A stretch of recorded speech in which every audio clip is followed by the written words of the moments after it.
કૃષ્ણ મિત્રો, કેમ છો? આશા રાખું છું બધા મજામાં હશો. હું તમને એક મસ્ત વાર્તા કહું છું. એના દ્વારા આપણે કૃતજ્ઞતા કઈ રીતે વ્યક્ત કરવી તે સમજીએ. એક છોકરી છે જેનું નામ છે ખુશી. ઓલવેઝ હેપી જ હોય છે. એના પપ્પા એક્સપાયર થઈ જાય છે, એના મમ્મી પણ એક્સપાયર થઈ જાય છે, અને ખાલી એક છોકરી રહે છે. એના માસીના ઘરે ઈ રહે છે, અને એના માસીનો સ્વભાવ બહુ જ કડક હોય છે. વારંવાર એને ટોક્યા કરે છે. એકવાર તો એવી ઘટના બને છે કે એને ખાવા નથી આપતા, ખાલી દૂધ જ આપે છે.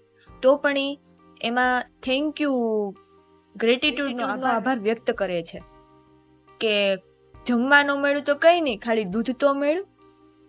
એમાં પણ એ ખુશ રહે છે, અને હંમેશા એ બીજાને ખુશ કરવાનું વિચારતી હોય ને પોતે પણ ખુશ રહેતી હોય, એવો એનો એક સ્વભાવ છે. તો આના પરથી આપણને શીખવા મળે કે કઈ પણ પરિસ્થિતિ આવે તો હંમેશા ખુશ જ રહેવું અને બીજાને ખુશ રાખવા. તો અમે પણ એક આવું ગ્રેટિટ્યુડનું ગ્રુપ બનાવ્યું છે કે જેમાં તમે નવું નવું શીખી શકો છો.